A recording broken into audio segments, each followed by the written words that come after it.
Imagine the thrill of watching your favorite artist perform live, under the stars in an open-air setting, with a capacity of nearly 50,000. A vision for a massive concert venue attracting world-class acts to the GTA. Tonight, the plan to transform Downsview Airport and the change the entertainment landscape in the city. Good evening. It's being billed as a new destination to host some of the biggest artists on the planet. Today, Live Nation announcing its plan to build an open-air concert stadium with a capacity to host 50,000 people. CTV's Beth McDonnell has been following this, and she joins us live from the site with the details. Beth. Michelle, YZD is the old code for the Downsview Airport. It's also the name for a new development that's coming here to this large and still empty piece of land, which will include a live outdoor concert venue. Rogers Stadium is promising to bring even more world-class artists to Toronto on the old site of North York's Downsview Airport lands. A new open-air concert venue with the capacity to welcome 50,000 fans at a time. I can say that there's an energy amongst music fans here like no other time before. Run by Live Nation Entertainment and part of the global company which owns Ticketmaster, its plans have been under wraps for some time. The expected opening just 9 months from now in 2025. We've learned a lot of things from Adele in Germany, from things we've done in California, and so we feel very, very confident about next summer. SARS stock in 2003 providing some of the inspiration for the new seasonal venue. But Live Nation says with the busy international market for live music the way it is, Toronto would miss out on some major acts without this new stadium. Budweiser Stage can only host 16,000 people, while Rogers Centre is the home of the Blue Jays, which have a busy schedule. And compare Scotiabank Arena, which has a capacity of 20,000 people. The outdoor concert venue sits within 370 acres of land, known as YZD. Over the next 30 years, it's being developed into what's being called a complete community, with commercial and residential spaces. This ambitious project will see us creating 7 distinct neighborhoods, a diverse mix of homes for 55,000 people, a vibrant part of Toronto with 23,000 people working here. It's all part of the transformation to make the area a major destination. This new stadium is just going to be a huge boost for our city, for our province, a huge boost for the arts and culture and tourism. In addition to hosting mega artists, Live Nation says the stadium will have diverse music and programming for all communities in the GTA. I asked Live Nation Canada about affordability when it comes to ticket prices. I was told that there will be prices for the biggest fans and there will be prices for people at the back. Reporting live, I'm Beth McDonnell. Michelle, Sean, back to you. Thank you, Beth. Still to come tonight, digging a tunnel under the 401. The Premier says it will be reality. We talked to some experts to hear what they think. That story coming up a little later on in the show. But first, an investigation into a reckless and senseless act, terrifying for anyone driving behind the wheel of a car. Police are looking for suspects who hurled rocks at vehicles on a live highway in Markham. It caused at least one serious crash, resulting in serious injuries. CTV's Scott Lightfoot joins us live from Highway 48 and Major Mackenzie Drive East with the details. Scott. Well, Sean, motorists here in Markham are concerned about this. So too are police.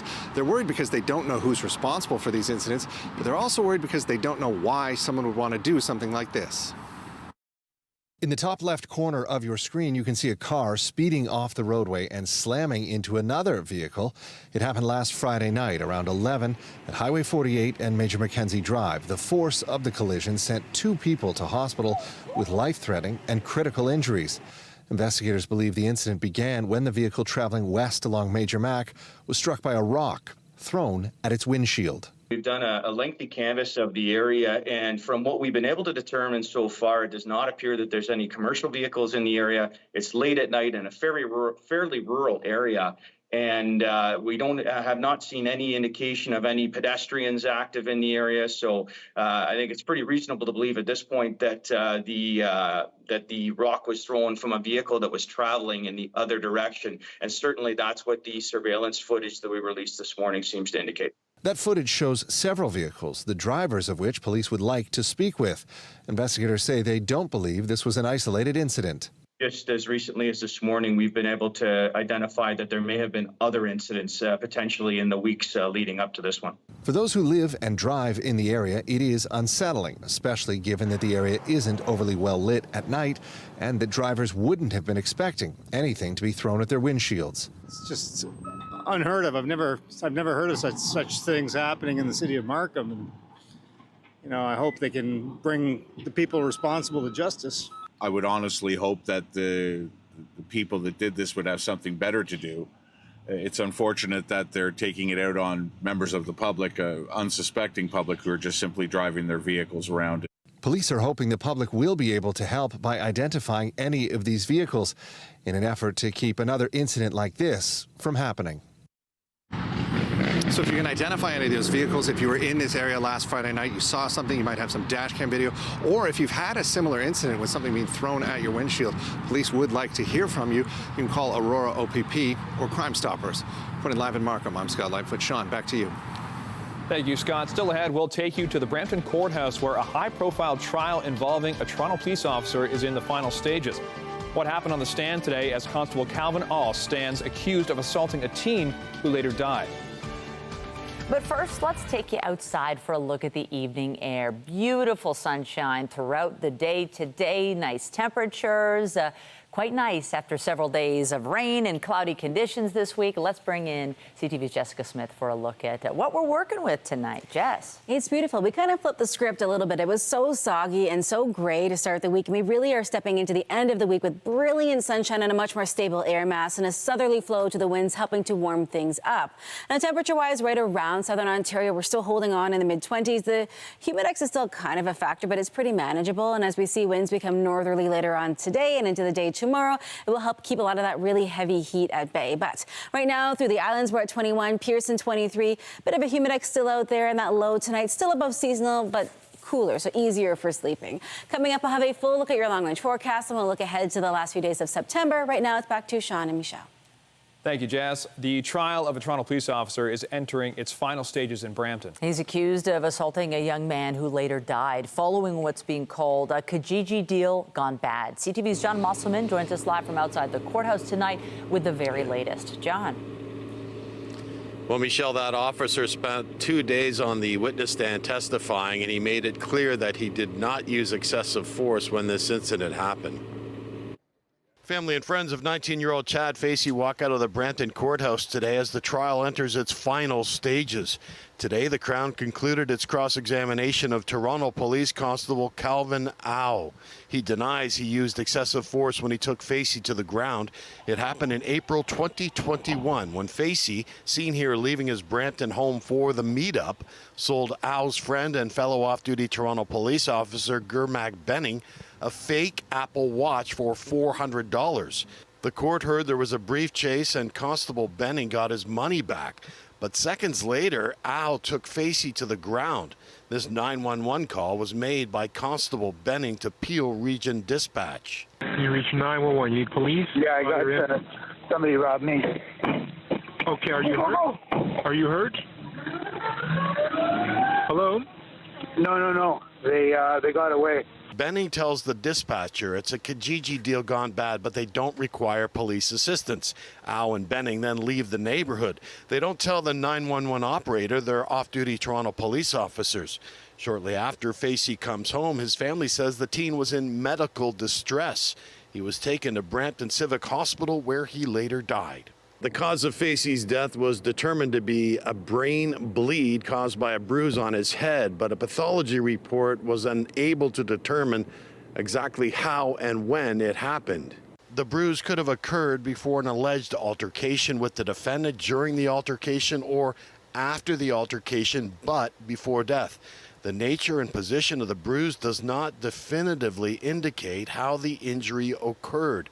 Bruises like this one, in this case, can accidentally occur during the normal activities of daily living. Constable Au was originally charged with manslaughter and aggravated assault. The charge was later reduced to assault. He has pleaded not guilty. And court proceedings will reconvene on Tuesday. That's when final submissions will be made. It will be up to the judge to then rule on the guilt or innocence of the accused. Reporting live in Brampton, I'm John Musselman. I'll send it back to you. Thank you, John. A woman was killed and a man critically injured in a crash this afternoon in Mississauga. This happened shortly before 2:30 at Derry Road and Goreway Drive. Peel police say a transport truck collided with a garbage truck.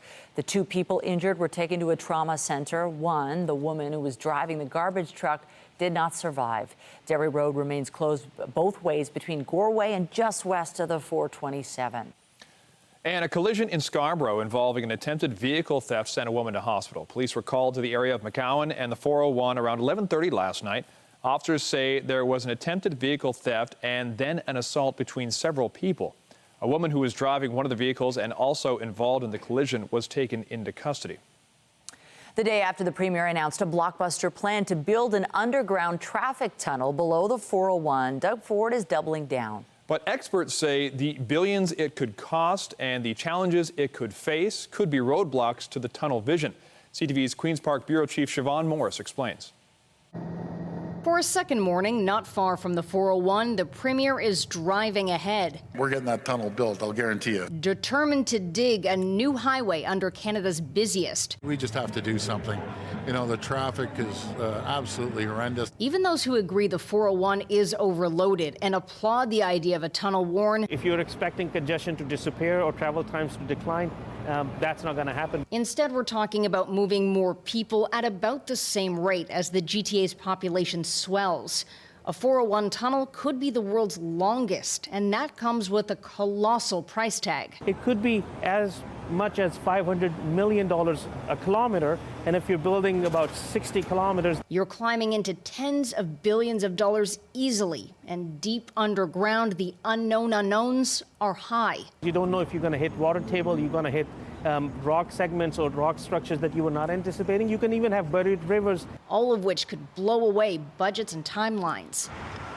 That's some of the frustration that flared up in Boston's infamous Big Dig, burying a highway running through the city's core, eventually replacing it with public spaces and parks. In the background of my whole childhood. Ian Koss spent a year and a half researching a Peabody-winning podcast on the Big Dig for GBH News. This is a project that was ridiculed at times. It was pretty far out when it was first proposed. It was extremely expensive. But it also delivered real results. Missing in the plan to stitch the city back together, a big investment in trains and buses. It's very hard to actually rely on public transit if you need to get somewhere on time. The Premier does envision transit running alongside cars underground. A multimodal tunnel, and at the core of it, I see express bus service, express rail service. Something that stuck with Koss came from the former Massachusetts Transportation Secretary who dreamed up the Big Dig. Questions to bring to any swing for the fences project. One is, are you doing the right project? And are you doing the project right? With an emphasis on that first part. That is the question that, Ontario will have to answer for itself. Is this the right project? Siobhan Morris, CTV News. Trustees with the Toronto District School Board have voted to cooperate with a provincial investigation into a controversial field trip last week that saw students taking part in a protest. I once again apologize to students and families who were impacted. The unanimous vote came at a special meeting last night. In the meantime, any excursions to protests and rallies are suspended. Trustees also decided to abandon their own review of what happened, relying instead on the provincial probe. As we are governed by the Education Act, we are part of the Ministry of Education as the school board. So if the ministry is going to conduct the investigation, it makes sense for us to not be interviewing the same people, collecting information and so on. So until we get the province to clarify what they want our role to be, we would like to wait to see that. So the province hasn't given us the detail of what the scope of their investigation is going to be. It makes sense if they want to do it completely independently, that they do it completely independently. If they want us to play a part, then we'll continue to do what our part is. The excursion saw students attend a downtown rally to address mercury contamination in the Grassy Narrows First Nation. However, videos circulating on social media showed some students taking part in a march and chanting pro-Palestinian slogans. In addition to issuing an apology, the TDSB is also asking the province for recommendations around its existing policies and procedures. Meantime, Ontario's Education Quality and Accountability Office has released its provincial results for this year's testing. Over 500,000 students in elementary schools and secondary school across the province participated in the EQAO assessments. The results found that many students are meeting the provincial standard in mathematics. Several English and French language school boards saw significant improvements in students' mathematics achievements. You can read more about the results at ctvnewstoronto.ca. After a failed attempt yesterday, the Conservatives put forth another non-confidence motion against the Trudeau government today.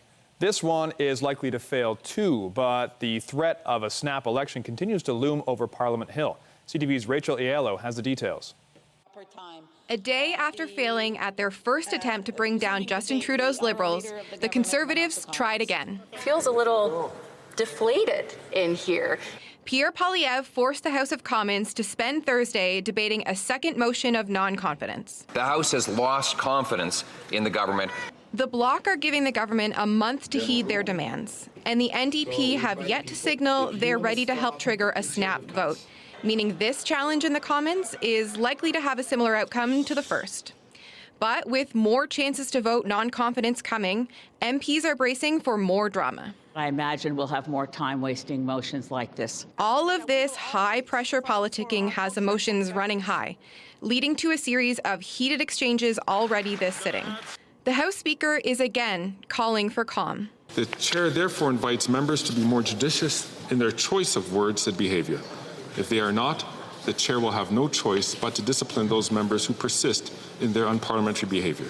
Some MPs say the heckling happening is more fitting for a frat house than the House of Commons. Like, what other workplace would this stuff be acceptable? Politicians and staffers who were on the Hill during past minorities say what's on display is emblematic of a parliament in its dying days. Every parliament starts off sweet and ends sour. People's careers are on the line, their futures are on the line. And one person losing their temper with another can literally change the course of political history. MPs have long warned of degrading decorum, but the closer we get to the next federal election, those who have been there before predict it will only get worse. Rachel Aiello, CTV News, Ottawa. In the Middle East, a ceasefire proposal from France, the UK, and the U.S. was rejected today as Hezbollah and Israel continue to exchange rocket fire. CTV's Heather Wright reports. Reserve soldiers arriving in northern Israel after the armed forces called up troops in preparation for a possible ground offensive into Lebanon. Today, both sides continued to trade strikes. Hezbollah fired dozens of rockets into northern Israel, while the Israeli Defense Forces hit multiple targets inside Lebanon, where the foreign minister says roughly 500,000 people are now displaced and more than 600 people have been killed. Among the dead, the aunt of Canadian Reem Shawar. This isn't just Hezbollah that they say they're going after people. There's no regard for human life. Israel insists it is only targeting Hezbollah, its leaders and infrastructure, and has no plans to pause its campaign, despite calls from the international community, including Canada, for a 21-day ceasefire. Arriving in New York today, Prime Minister Benjamin Netanyahu reiterated his pledge to keep hitting Hezbollah. We will not stop, he said, until we achieve our goals of returning residents of the north safely to their homes. For nearly a year, an estimated 80,000 people have been evacuated from their homes after Hezbollah began firing rockets in solidarity with Hamas. I would love to go back, but unfortunately, it's not an option if my neighbors are going to be threatening to kill me. Michael Majeka is a Canadian who lives along the Israel-Lebanon border. This whole time since the 7th of October, every single day, daily, they are firing rockets at civilian areas, destroying civilian homes, not allowing our children to go to school. Hezbollah leaders have said they will continue to fight until there is a ceasefire in Gaza, while Israel wants Hezbollah to withdraw from the border area. Two key demands as world leaders look for a diplomatic solution. Heather Wright, CTV News, Toronto. The United States is providing more than $8 billion in additional military assistance to Ukraine. Joe Biden made the announcement today during a visit by his Ukrainian counterpart. Volodymyr Zelensky thanked the U.S. president for his strong support and decisions helping Ukraine protect itself. The new aid includes missiles, drones, ammunition, and other supplies. Biden says he plans to convene a meeting on Ukraine with other world leaders during a visit to Germany next month.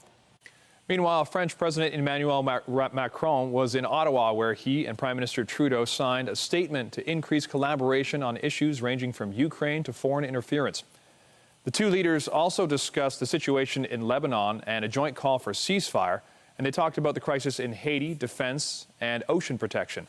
After the meeting, Macron flew to Montreal, where he's meeting with Quebec Premier François Legault. The mayor of New York City has been indicted on federal charges. The conduct alleged in the indictment, the foreign money, the corporate money, the bribery, the years of concealment, is a grave breach of the public's trust.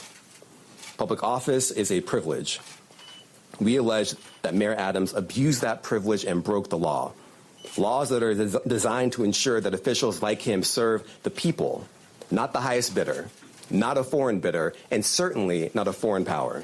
It's an unfortunate day, and it's a painful day.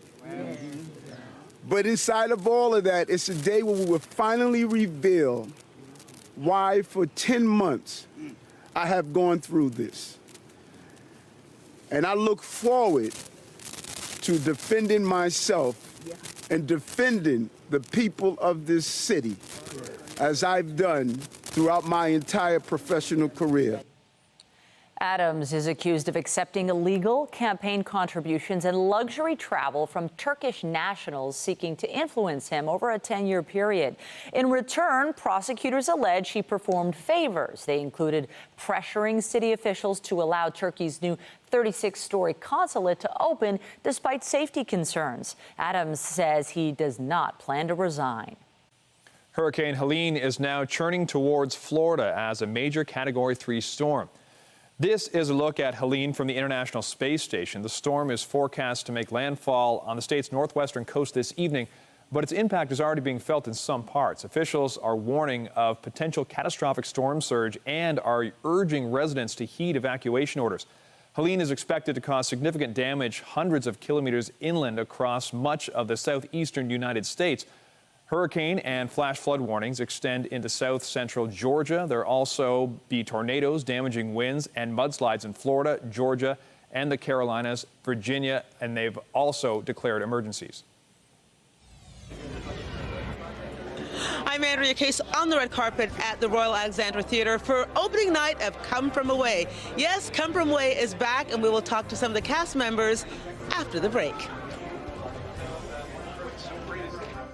Thanks, Andrea. I'm Pat Foran. Coming up on Consumer Alert, if you have expensive electronic devices in your home, do you use surge protectors? We're told we should, but sometimes even if you have them, they may not work. Two people tell us their TVs were damaged during power surges. I'll have my reports. That's just ahead.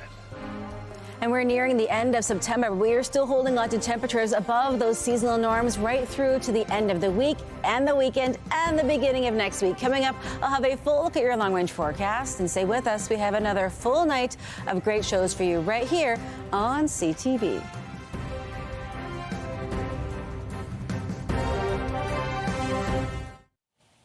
Many of us have expensive televisions, computers, and gaming systems, which should be plugged into surge protectors in case of a power outage. They can help protect your devices in case of a power surge, but even if you use them, there's no guarantee they'll work every time. Here's Pat Foran in Consumer Alert. Pat? Thanks, Sean. And Michelle, we heard from two people who had power surges in their homes. In both cases, their TVs were fried. They were both using surge protectors and felt their electricity company should replace their sets, but their claims were denied. Artek Arzumanyan of Pickering had to buy a new flat-screen TV when his was damaged in a power outage. I found out that my smart TV is broken. It's not working anymore, and it was caught in a so-called power cycle. His fried set now sits in his basement. When you turn it on, it quickly fades to black. You cannot use this TV anymore. Arzumanyan used a surge protector designed to prevent excess voltage from damaging electronic devices. He felt his electricity provider, Alexicon, should replace his $1,600 TV, and he filed a claim with their insurance company. I think they have to take responsibility for what happened. But the company denied the claim and said Alexicon had no control over these power outages as they resulted from a loss of supply from Hydro One. I want the TV fixed. Brian Broadhagen of Brantford also had a power surge damage his TV, and he also used a surge protector. He wanted his apartment building to replace the set, but was told to file a claim through his tenant insurance. When you put a claim into the insurance, then your insurance goes up. And I don't feel that I should have to pay for it. In both cases, the homeowners use surge protectors, but according to Consumer Reports, they don't work 100% of the time. They also can fail, expire, and need to be replaced. Surge protectors actually do have an expiration date. Rich Fisco says surge protectors may have to be replaced every 3 to 5 years and wear out over time protecting devices. A big jolt from a power outage could render one ineffective. It basically would have given up its life to protect that TV. It's done. You need to get rid of that and buy a new one. It did the job. It's recommended to use surge protectors and keep them up to date.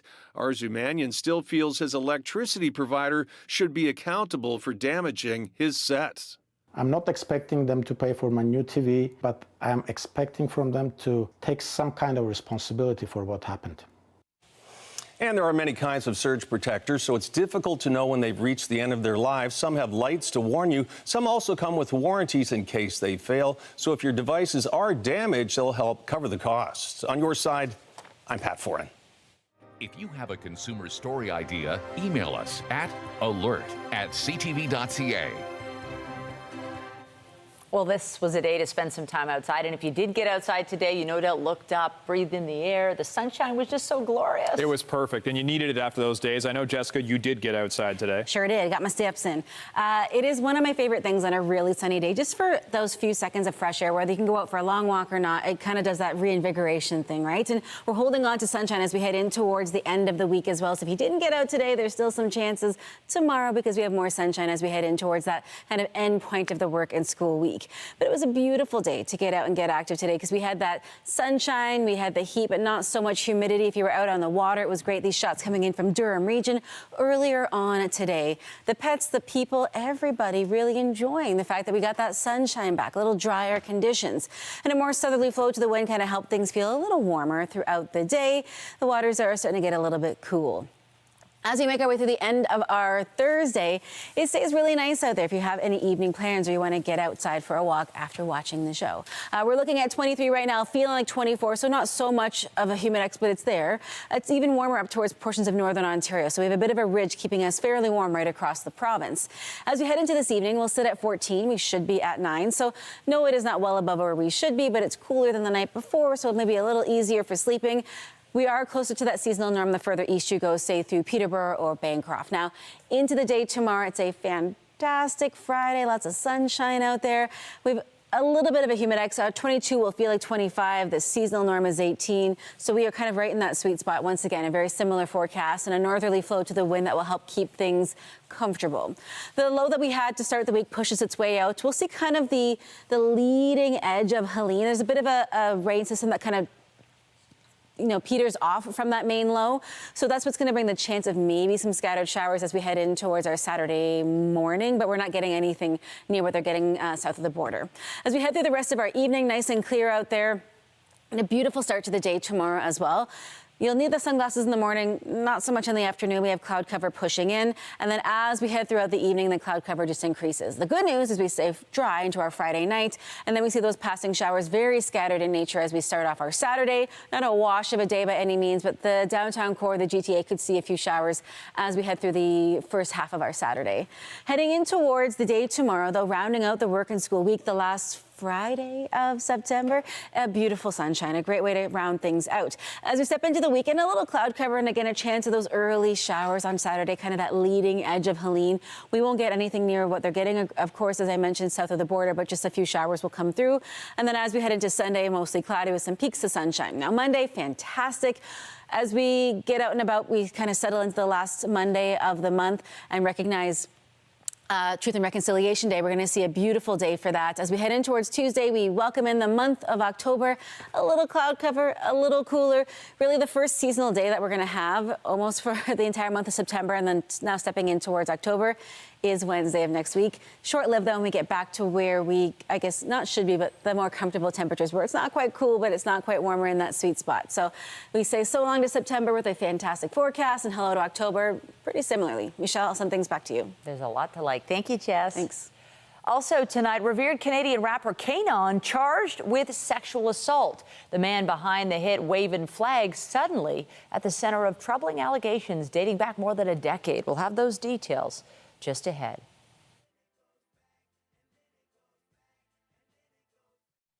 The constitutionality of a portion of Canada's medically assisted dying law will soon be filed in an Ontario court.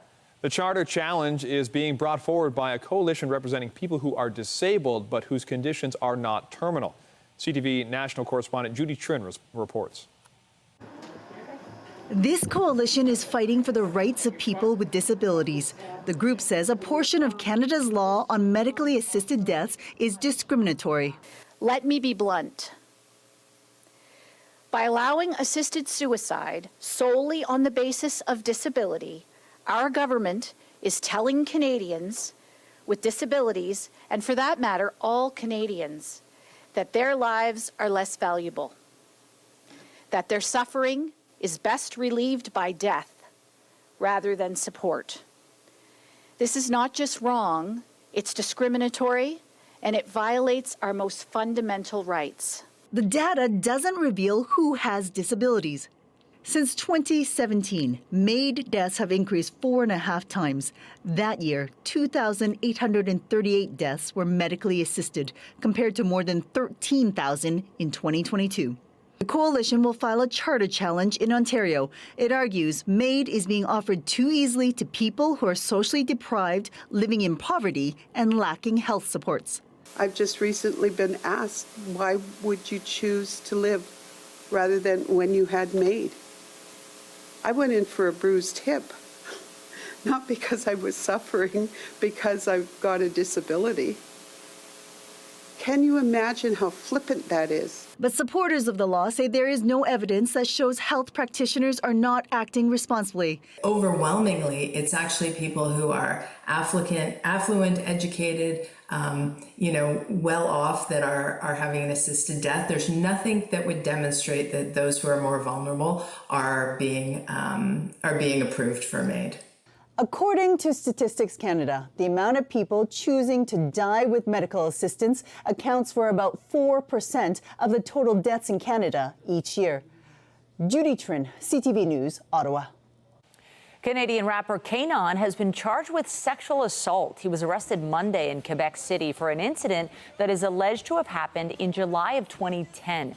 Kanon's global hit, Wavin' Flag, was a promotional anthem for the 2010 FIFA World Cup in South Africa. A preliminary inquiry is scheduled for next April.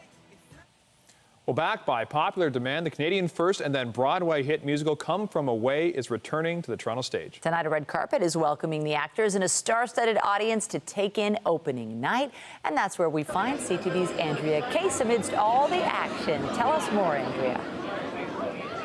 Hi, Michelle. Yes, here we are on the red carpet for Come From Away.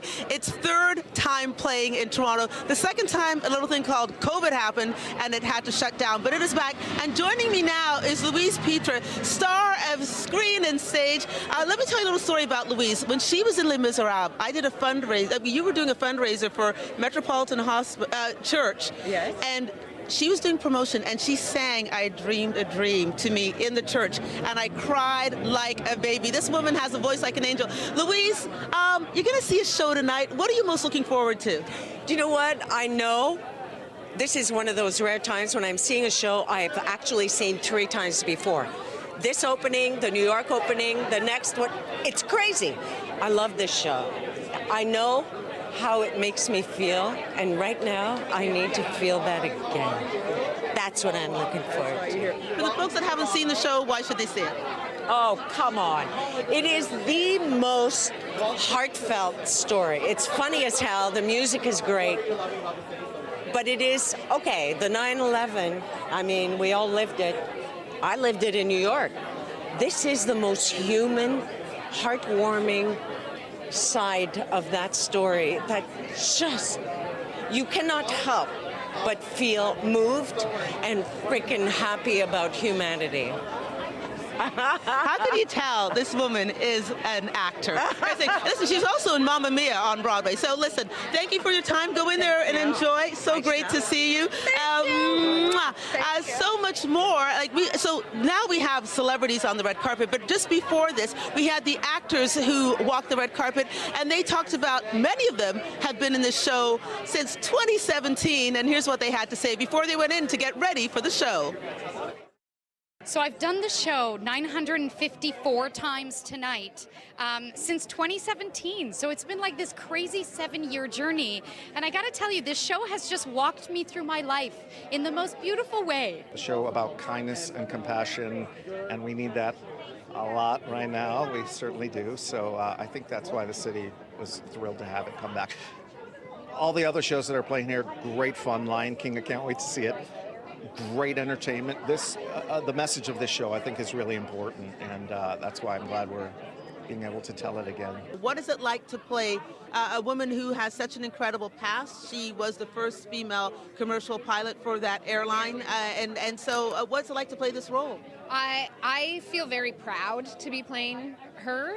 I think that she's an incredible woman. I love her story, and I think she's such a trailblazer, right? Like, she set this path up for women, and now you see all of these stories that still get all of this press of like all female teams and all of that stuff, and I just think it's so wonderful, and it's incredible to sit and talk to her about not only her life, her story and how she got to where she was, but what happened to her during those 5 days and what's happened since, right? Because it affected their lives forever, not just in those 5 days in Newfoundland.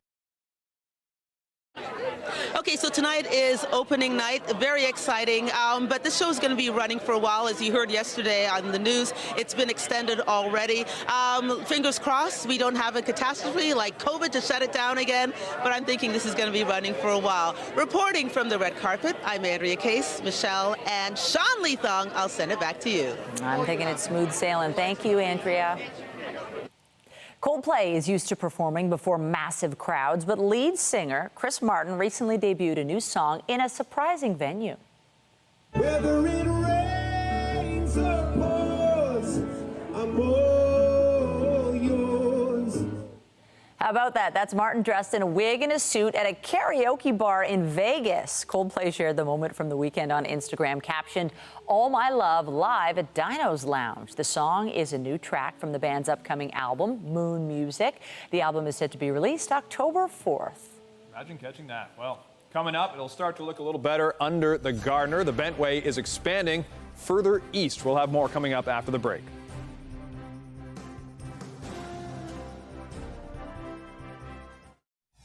I can say that there's an energy amongst music fans here like no other time before.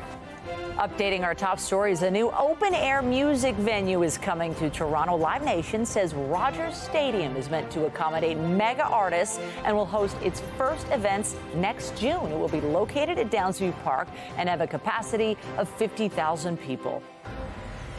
I think it's pretty reasonable to believe at this point that the rock was thrown from a vehicle that was traveling in the other direction. 2 people were taken to hospital following a major crash on Major Mackenzie Drive Friday night that police think likely resulted from a rock thrown at a vehicle. Investigators think there may have been similar incidents in previous weeks. We're getting that tunnel built, I'll guarantee you.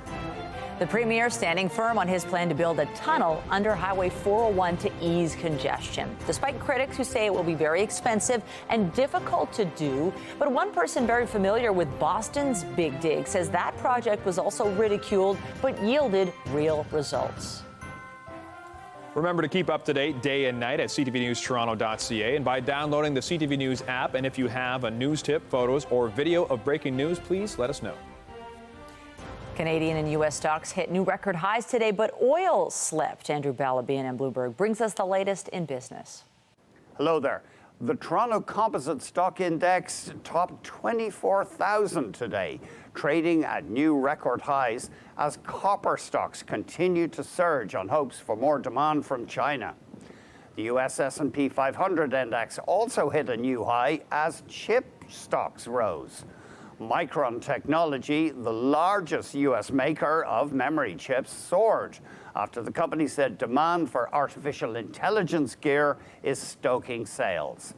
However, oil slid for a second day, with the Saudis reportedly committed to increasing output in December. West Texas Intermediate crude dipped below $68 US a barrel. On the markets, the Canadian dollar was at 74.22 US cents, up a fraction. West Texas Intermediate oil changed hands at $67.67, down $2.02. Western Canadian Select oil, by our latest fix, was at $55.82, down $1.47. And the TSX Composite ended at its new record high of 24,033.83, up just under 128 points. That's the latest in business. I'm Andrew Bell of BNN Bloomberg. The Business Report is brought to you by Canadian Western Bank, the bank built for business. The Bentway, a popular public space underneath the Gardiner, is actually expanding. The second phase, called the Bentway Islands, will turn 3 traffic islands from Dan Leckie Way to Spadina Avenue into a massive public space. Field Operations, an urban design firm who helped on New York City's High Line, and Brooke McElroy, a Canadian expert in planning and architecture, were chosen to design the site. Initial concepts are expected to be unveiled in 2025. Construction won't likely start until the multi-year rehab construction on the Gardiner is completed. In sports, the Blue Jays managed a win in their final game against the Red Sox. Fly ball right field. He's hit it well. And it is gone. Jonathan Clase hit his first career home run for the Jays to pad their lead in the 7th inning. The Jays beat Boston 6-1 to snap that 5-game losing streak. They have today off before kicking off their final series of the season tomorrow when they host the Miami Marlins. Scores! It's 3! Vancouver Whitecaps successfully defend their Canadian championship reign! Toronto FC took on the Vancouver Whitecaps for the Canadian Championship last night. It was heartbreak for TFC, losing on penalty kicks 4-2 at BC Place. Toronto dominated possession time and outshot the Whitecaps 7-2, but it wasn't enough. Vancouver hoists the Voyageurs Cup for the 4th time in its history and is now assured of a place in next year's CONCACAF Champions League tournament. In game 4, they have a chance to clinch it off the draw, score! Alex Steves fires it home. And the Leafs are back on the ice tonight, hosting the Montreal Canadiens. Toronto is winless in 2 preseason games. The Habs are 2-0. Austin Matthews will miss the game with an upper body injury, but the team says it is not serious. The 2 clubs play again Saturday night at the Bell Center. Just ahead tonight, running to remember those lost in the line of duty. We'll have more on the 20th annual Police Memorial Run after the break. Tonight, a Canadian rapper accused of sexual assault.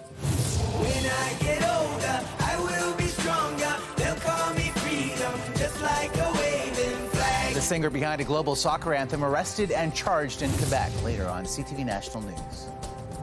And a reminder, the CTV News at 6 podcast is available as a download every weeknight. And a special hello to those of you listening to the newscast live on News Talk 1010. Tomorrow at 6, how to drive away that unpleasant odor. If it sits for long enough, it creates that musty smell. And keep your car... This is where the air comes from that goes into your heating and cooling system. ...smelling fresh. Tomorrow on CTV News at 6. A ceremony was held at Queen's Park this morning to kick off a journey of remembrance and respect. The National Peace Officers Memorial Run is now underway. Hundreds of officers are running from Toronto to Ottawa in honor of colleagues who were killed in the line of duty. This is the 20th year for the event that is also intended to raise awareness of the National Police and Peace Officers Memorial Service in the nation's capital. It takes place every year on the last Sunday in September. Today, there was a heartfelt message for the families of the fallen officers. How would we have been well if they did nothing? Your loved ones shielded our province from danger and saw the faces of hope and mercy in dark places. Nothing will ever tarnish their honor or diminish their accomplishments. And we remember them today and every day. This year, the names of 5 officers are being added to the memorial, honoring their service and sacrifice. The run began in 2005 when 24 members of the Peel Police running team embarked on a journey to Ottawa. Well, we know that the police will run through anything, and I've covered that before, and they have, but today was a beautiful day for it. It really was a fantastic forecast to get out and just enjoy the weather. And we hold on to this high pressure that will keep us nice and clear as we head throughout the rest of the week and the weekend. So lots to look forward to when it comes to that forecast. We're holding on to a fairly clear night. Any active weather that we had pushes its way further east. We're sitting around 23 degrees, feeling like 24, and we're holding on in that upper teen, low 20 range for a good portion of our evening. Into the day tomorrow for the kiddos, they won't need all the layers. It'll be relatively comfortable out there. And as we step in towards the weekend, the last one of September, a little cloud cover, but it will be beautiful temperature-wise as we hold on to fairly seasonal weather to round out September. Thank you, Jess. Wow, September flew by. Appreciate it. That's it for us, but be sure to join Omar Sachedina at 11 tonight for CTV National News. That's followed by our Natalie Johnson with your next local newscast at 11:30. In the meantime, our coverage continues anytime on CP24 and online at ctvnewstoronto.ca. For Jessica Smith and the whole team here at CTV News, thanks for watching and have a great night.